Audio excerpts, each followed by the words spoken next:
శ్రీకృష్ణ దర్శనం మొదటి భాగం ఇచ్చారు. అవును. అదేమో ఎంత అద్భుతంగా ఏంటంటే అది చదివిన ప్రతి ఒక్కరికి కూడా స్వామివారి కృష్ణుడు దర్శనం జరుగుతుంది, ఆ బాలకృష్ణుడు మా ఇంట్లోనే తిరుగుతున్నట్టుంది, మాతోనే ఉన్నట్టుందని.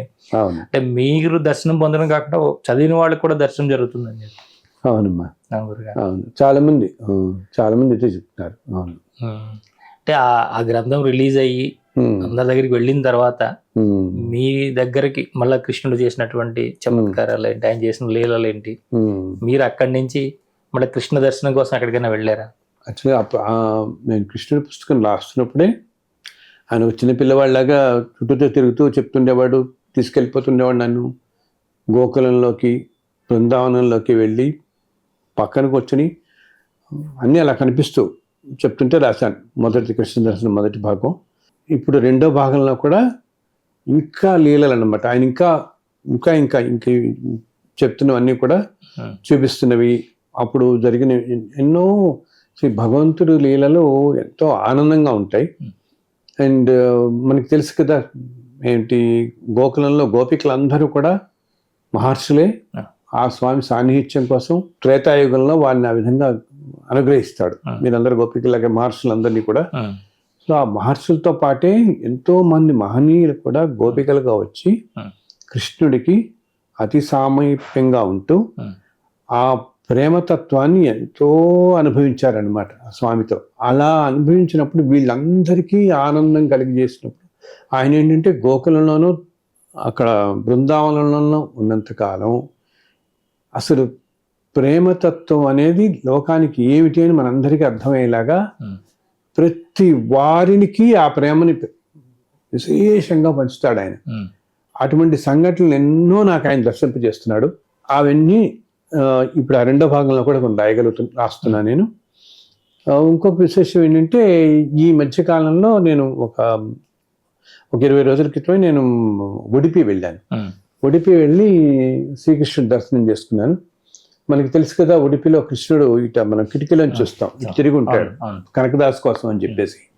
కృష్ణుని దర్శనం చేసుకుని మళ్ళీ వచ్చేస్తుంటే నేను కాసేపు కూర్చుందాం అనిపించింది. అప్పుడు ఎవరో అక్కడ ఒక ఆయన్ని అడిగాను అనమాట, కూర్చుంటాను బాబు కాసేపు కూర్చోవచ్చు అంటే, అయ్యో తప్పకుండా కూర్చోండి అని అన్నారు. అనేటప్పటికీ సో ఆ కృష్ణుడు ఇటువైపు తిరిగి ఉన్న కిటికీ ఉంటుంది. ఆ కిటికీ నుంచి దర్శనం చేసుకుంటూ వెళ్ళిపోతున్నాం కదా, దాని ఎదురకుండా ఒక మంటపం ఉంటుంది. అంటే అక్కడ ఎవరో ఆ ఉడిపి మఠంకి తెలిసిన ఒకళ్ళెవరో మన పుస్తకాన్ని కృష్ణమతం మిగతా పుస్తకాలన్నింటినీ కూడా కన్నడలో ట్రాన్స్లేట్ చేశారు, శ్యామల గారు అని చెప్పేసి ఒక ఆవిడ చేశారు. సో నేను ముందు రోజు ఆవిడతో అన్నా, ఇలా ఉడిపి వెళ్తున్నానమ్మా అంటే, అవునా అండి అక్కడ నాకు పీఠాధిపతి వాళ్ళు కొంతమంది నాకు తెలుసు, నేను చెప్తాను వాళ్ళని ఒకసారి అన్నారు. సో ఆ ఉడిపి పీఠం వాళ్ళు అక్కడ పూజ చేసే ఒక అర్చకుడు వచ్చారు మా దగ్గరికి. సో ఆ అర్చకుడితో చక్కగా ఆలయంలోకి వెళ్ళాం, దర్శనం బాగా జరిగింది. ఆ తర్వాత ఆయనతో అన్నాను, దర్శనం బాగా వచ్చేస్తుంటే ఆయనతో అన్నాను, స్వామి నాకు ఒక అర్ధగంట కూర్చోవాలండి కాస్త అని చెప్పేసి. అయ్యో తప్పకుండా అని చెప్పి మళ్ళీ లోపలికి తీసుకెళ్ళాడు మమ్మల్ని. లోపలికి వెళ్ళి ఇప్పుడున్న ఉత్తర పీఠాధిపతి దగ్గరికి వెళ్ళాం. ఆయన కలిసి ఆయన నమస్కారం పెట్టి మన కృష్ణ దర్శనం ఇచ్చాం వారికి. చాలా సంతోషించారు. ఆ తర్వాత నేను ఎదురుకుండా ఒక మండపం ఉందనమాట. ఆ మండపంలో ఒక దాదాపు గంట సేపు కూర్చొని ధ్యానం చేసుకుంటూ కూర్చున్నాను. ఎవరు అసలు ఎక్కడ నన్ను డిస్టర్బ్ చేయలేదు, వెళ్ళపమనం లేదు. ఆ మండపం ఏంటంటే మండపం నుంచి ఎదురుకుండానే ఇక కృష్ణుడు ఇడ్డే చూస్తుంటాడు. ఆ కిటికీ ఉంటుంది, కిటికీ యువతలే ఈ మండపం ఉంటుంది, మండపంలో కూర్చున్నాను. సో కూర్చున్నప్పుడు కసిపెంతో ఏం చేశాడంటే కృష్ణుడు చిన్న బిల్లవాళ్ళలాగా, అంటే ఒక జస్ట్ ఒక సంవత్సరంన్నర, 1.5 years ఉంటుంది అనుకుందాం, అలా సంవత్సరంన్నర పిల్లవాళ్ళలాగా ఆ మండపం మీద పరిగెడుతూ వచ్చి నా వీపుని పట్టుకుని పైకి ఎక్కడానికి చేస్తున్నాడు. అంటే ఇప్పుడు ఈ మోడర్న్ టైమ్స్ వచ్చి ఎన్నో రకాల ఆటలు అయిపోయాయి. ఇంతకుముందు చిన్న పిల్లలు ఇలా భుజం మీద ఎక్కి ఏదో ఉప్పు బస్తా అని చెప్పి తిప్పమనే వాళ్ళు ఇళ్లలో, గుర్తుందా? అట్లాగా ఆ కృష్ణుడు వచ్చి నన్ను ఇలా భుజం మీద వేసుకుని నన్ను తిప్పమంటున్నాడు. అది కూడా ఏంటి, చిన్నపిల్లవాడేమో మనకి పూర్తి ఒక కాలు పైకి ఎక్కుతుంది, ఒక కాలు అందట్లేదు. నేను ఎంత దివ్యమైన అనుభూతో అసలు అది మన మాటల్లో వర్ణించలేము అనమాట. ఆ రోజు నేను అర్ధగంట సేపు ఆయన అలా ఆడుతూనే ఉన్నాడు. ఉమ్, అండ్ ఎంత సుకుమారమైన శరీరము, అండ్ ఎంతో ఆకర్షణీయమైన కళ్ళు, ఉమ్, కోలమహం, ఉమ్, నాకు ఇప్పటికీ అలా కనిపిస్తూ ఉంటుంది. అది ఒక దివ్యమైన అనుభూతి అనమాట. ఉమ్, సో ఆయన వచ్చి కాసేపు అటు ఇటు తిప్పి మళ్ళీ అక్కడ కూర్చోబెట్టాను. మళ్ళీ ఇంత మళ్ళీ కాసేపు వెళదాం అన్నాడు. ఉమ్, అప్పుడు చెప్తాడు ఆయన, నీకు ఇలాగా మళ్ళీ రెండో భాగం తొందరగా మొదలుపెట్టిన ఆయన, ఉమ్, నేను అన్నీ చెప్తాను నీకు, బోల్డ్ ఇలా విశేషాలన్నీ, ఉమ్, మనకి బృందావన విశేషాలు, ఎవరెవరిని ఏ విధంగా అనుగ్రహించాడు అవన్నీ కూడా. సో ఆ అనుభూతి ఒకటి చాలా దివ్యంగా ఉండిపోయింది నాకు. ఉమ్, భగవంతుడి స్పర్శ అంటే మనకి ఇంకా అవును. ఆ తర్వాత ఇంకేం కావాలనిపిస్తుంది ప్రపంచంలో మనకి ఇంకా అంటాను. ఉమ్, ఎంతో చురుకు, చిలిపి కళ్ళు, కోలముఖం, అండ్ కొంచెం గిరిజాలుగా ఉంటుంది జుట్టు కూడా. ఉమ్, జస్ట్ సంవత్సరంన్నర నుంచి 2 సంవత్సరాలు ఉంటుండే మాత్రం ఉమ్, కృష్ణుడికి అప్పుడు. అంత చిన్న కృష్ణుడు. ఉడిపి చాలా పవిత్రమైన క్షేత్రం. ఆయన ఇప్పటికీ కూడా కృష్ణుడు అక్కడ నిత్యం అక్కడ వస్తుంటాడు, ప్రతిరోజు కృష్ణుడు వస్తాడు అక్కడ. ఉమ్, అంత పవిత్రమైన ప్రదేశం అనమాట. సో అది నాకు చాలా దివ్యమైన అనుభూతిని ఇచ్చింది ఉమ్. మనం వెళ్ళినప్పుడు. నీకు కార్టూన్ వేసిన అనుభవం ఉంది కాబట్టి అదేమన్నా డ్రా చేస్తే చూడాలి ఉమ్, చూడాలి తప్పకుండా అనుకుంటున్నాను. ఉమ్. వీలుంటే ఈ రెండో భాగంలో నాకు కనపడిన కృష్ణుడిని ఉమ్, తప్పకుండా వేసి పెడదాం. ఉంటుంది. ఉమ్. అంటే ఉడిపిలో ప్రత్యేకమైన సందేశం ఏమన్నా ఇచ్చారా గురుగారు? అదే ధర్మంగా ఉండమని ఆయన చెప్పింది కూడా అంతే. ఉమ్, అన్నిటికంట కృష్ణుడు ఎప్పుడు చెప్పేది ధర్మాన్ని రక్షించండి, అదే కాపాడుతుంది అందరినీ కూడా. అందరికీ ఆయన చెప్పింది కూడా అంతే. ఇప్పుడు ఈ పుస్తకం తీసుకొస్తున్నది దీంట్లో మనుషులందరికీ ఏంటంటే ఇప్పుడు కాలంలో అనేకమైన దుస్సంఘటనలు వీటన్నిటి వల్ల మనశ్శాంతి లేకుండా పోతుంది. ఉమ్, కాబట్టి కాస్త ఆ లీలలు, ఆ స్వామి లీలలు కనుక తెలుసుకుంటే మనందరికీ కాస్త ప్రశాంతత వస్తుంది, మనస్సుకి ఎంతో ఆహ్లాదంగా ఉంటాయి భగవంతుడి లీలలని చదువుతున్నప్పుడు. ఆయన చెప్పింది ఒకటే నాకు, నైనా నువ్వు అందరికీ చెప్పు, కలియుగానికి నామస్మరణకి మించింది లేదు, ఉమ్, ధర్మానికి మించింది లేదు. ఎవరికి వీలున్న రీతిలో వాళ్ళు, అంటే ఎవరిని అకారణంగా నిందించటం కానీ, ఉమ్, ఎటువంటి దుశ్చర్యలకు పాల్పడడం కానీ లేకుండా భగవంతుడు గురువుల ఎడల, పెద్దవారి ఎడల, స్త్రీల ఎడల, చిన్నపిల్లల ఎడల ఎంతో చక్కగా సక్రమంగా ప్రవర్తించి వాళ్ళందరినీ అభిమానంగా ఎంతో ఆప్యాయంగా చూడాలన్నమాట. వాళ్ళందరినీ ఎంతో దగ్గర తీసుకోవాలి చేస్తే అది మనం ఎప్పుడు కాపాడుతూ ఉంటుంది. ఇప్పుడు చెప్తున్నాను కదా సమయం బాగాలేదు ఇంత అని చెప్పేసి. ఇప్పుడున్న కాలం ఏంటంటేనైనా మనస్సు మీద విపరీతమైన ప్రభావం పనిచేస్తాం. ప్రతి మనిషిని ఒక చంచలమైన దాంట్లో పట్టుకెళ్ళిపోతుంది. పొద్దున్న ఉన్నట్టు మధ్యాహ్నం ఉండట్లేదు, మధ్యాహ్నం ఉన్నట్టు సాయంత్రం ఉండట్లేదు. మనిషి ఆలోచన చెప్తున్నా, ఒకే మనిషి మన ఆలోచనలో ఒక సంఘటన కానీ ఒకదాని కానీ ఉదయం ఉన్నట్టు మధ్యాహ్నం ఉన్నట్టు సాయంత్రం ఉన్నట్టు అనట్లేదు. అంత చంచలంగా స్వభావం అవుతుంది. అలాగే ఎంతో విపరీతమైన ఉద్రేకాలకు లోనవుతున్నారు అందరూ. ప్రశాంతత ఉండట్లేదు ఎవరికి. ఇదేమిటి? వాళ్ళు ఎంతో చదువుకున్న వాళ్ళు అయి ఉండొచ్చు, పండితులు అయి ఉండొచ్చు, ఎంతో విజ్ఞానం ఉన్న వాళ్ళు ఉండొచ్చు, ఎంతో మహనీయుల్ని సైతం ఇప్పుడున్న పరిస్థితులు అంతగా ప్రభావితం చేస్తున్నాయి అన్నమాట. అటువంటి మహనీయులని అంత మనసుని ప్రభావం చేస్తుంటే మామూలు మనుషుల సంగతి ఎట్లా ఉంటుంది? అసలు దీని గురించి ఇంకోటి ఏం చేస్తున్నారు మహనీయులు కొంతమంది అంటే, ఒక విశేషం చెప్పాలి మీకు. ఈ ప్రపంచం అంతా ఇప్పుడు ఈ లాస్ట్ 2-3 సంవత్సరాల నుంచి చెప్పాను, నెగిటివిటీ బాగా ఎక్కువైపోయింది. దానివల్లనే ఎన్నో అకృత్యాలు, పసిపిల్లల మీద, స్త్రీల మీద, ఎన్ని రకాల అకృత్యాలన్నీ చూస్తున్నాం కదా మనం. సో దీంతో పాటు ఏమైంది, మనకి టెక్నాలజీ అంతా పెరిగి మనం ఎప్పుడు కూడా ఇప్పుడు ఈ వైఫై ఇవన్నీ వింటున్నాం కదా, వైఫై అన్న వేవ్సే కదా ఇవన్నీ. సో ప్రస్తుతం మనం ఇట్లా మాట్లాడుతున్నా, చూస్తున్నా, చేస్తున్నా, ఎంత చుట్టూతా వేవ్సే ఉన్నాయి. ఈ వేవ్స్ వీటన్నిటి వల్ల విపరీతమైన రేడియేషన్ కూడా పెరిగింది. మనకి తెలియకుండానే మనం అంతా కూడా ఈ రేడియేషన్లోనే బతుకుతున్నాం. దానివల్ల ఇంత అనారోగ్యాలకు లోనవటం, అండ్ మనం మైండ్ మీద కూడా ఇంత నెగిటివ్ ఎఫెక్ట్ చూపించడం ఈ వేవ్స్ వల్ల. దీంతో పాటు ఏమైంది, ఎన్నో చోట్ల ఈ న్యూక్లియర్ పవర్ ప్లాంట్స్ అవన్నీ ఉన్నాయి. వాటి నుంచి చాలా రేడియేషన్ వస్తుంది, ఇప్పుడు అన్ని దేశాలు అన్ని కూడా మనకి బయటికి చెప్పరు ఎంత అవుతుంది ఏమిటని. అండ్ ప్రపంచంలో ఈ న్యూక్లియర్ పవర్ నేషన్స్ అంటారు, వాళ్ళందరి దగ్గర కలిపి కనీసం ఒక 5-6 వేల కంటే ఎక్కువ అణుబాంబులు ఉన్నాయి వీళ్ళందరి దగ్గర. వాటిల్లోంచి ఆల్రెడీ కొన్ని చోట్ల నుంచి న్యూక్లియర్ రేడియేషన్ లీక్ అవుతుంది ప్లాంట్ వాటిల్లోంచి. వీటన్నిటి వల్ల చాలా నెగిటివిటీ ఉండటం వల్లనే ఈ మనుషులు అనే సామాన్యులు కూడా ఎన్నో రకాల అనారోగ్యాలకి లోనవుతుంటారు. ఇది ఆఫ్సెట్ అవ్వాలంటే ఎలాగా, ఆ నెగిటివ్ వేవ్స్, నెగిటివ్ ఎనర్జీ మనం పాజిటివ్ వేవ్స్ నేను పంపించాలి. అది ఎట్లాగవుతుంది, ఒకటి సంగీతం ద్వారా.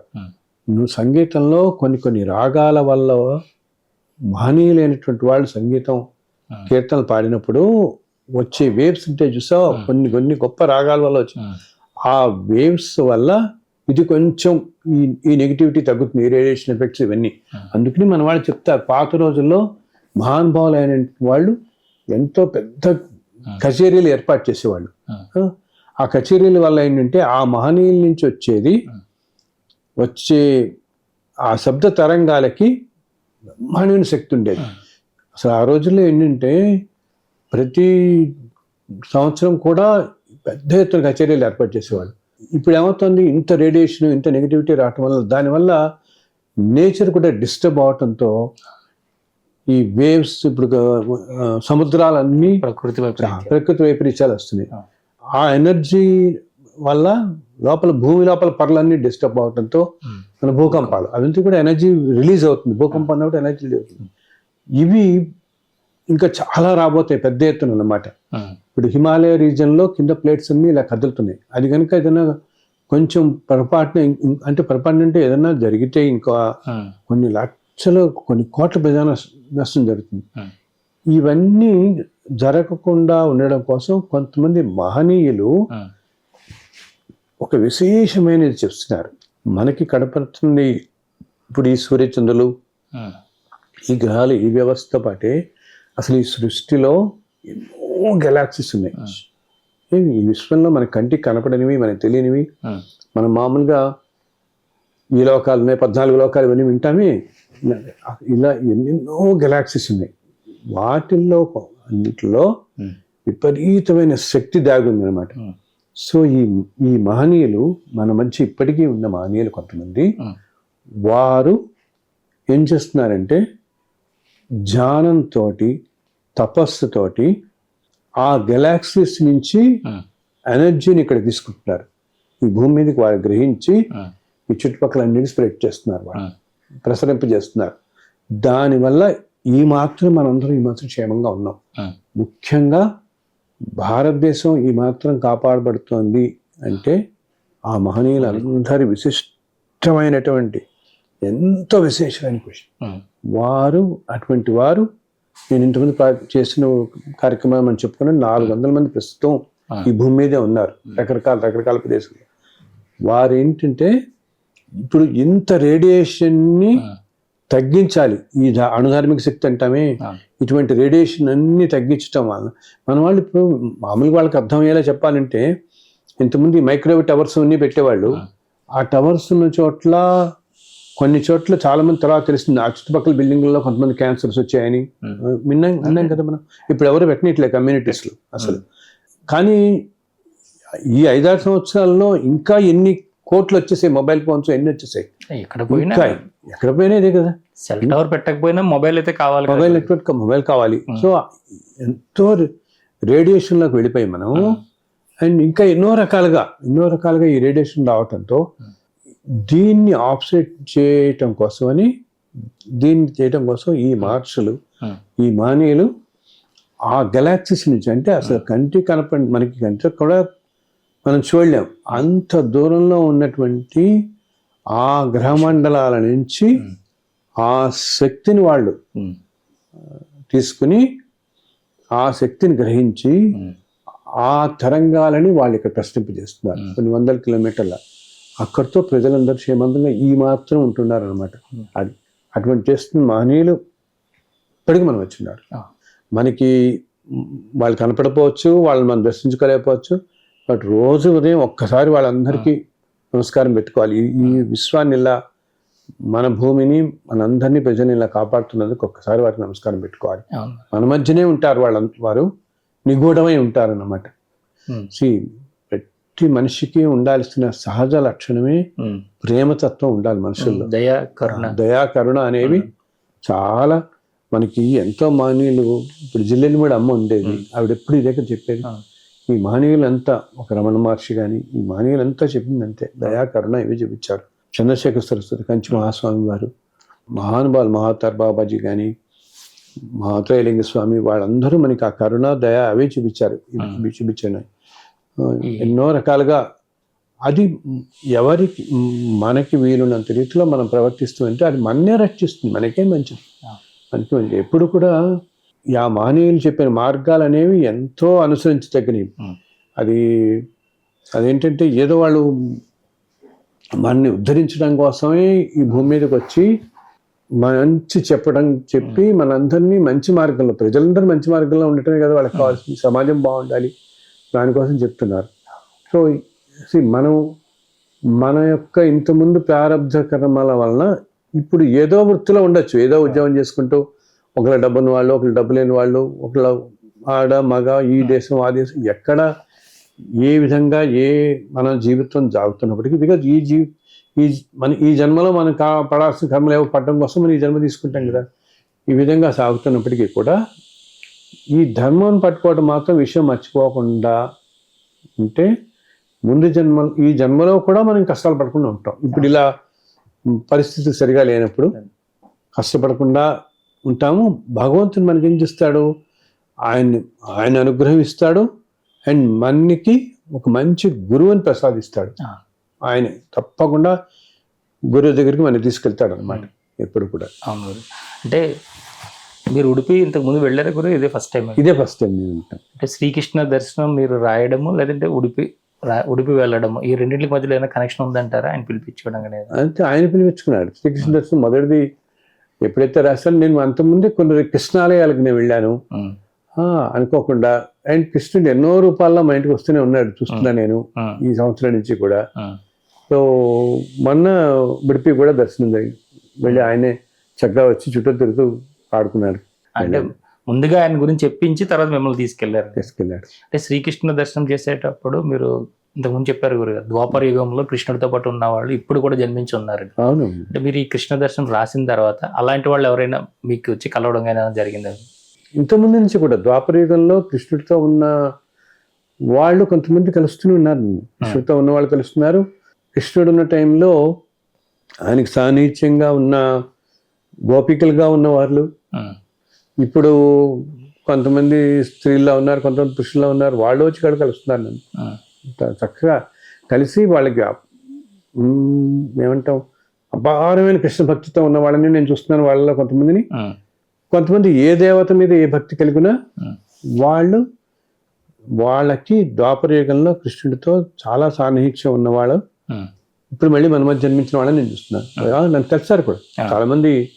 ద్వాపర యుగంలో అప్పుడు కలిసిన వాళ్ళని నేను చూస్తాను, ఇప్పుడు మళ్ళీ కలుస్తున్నారు వాళ్ళు వచ్చి చాలా చేస్తున్నారు.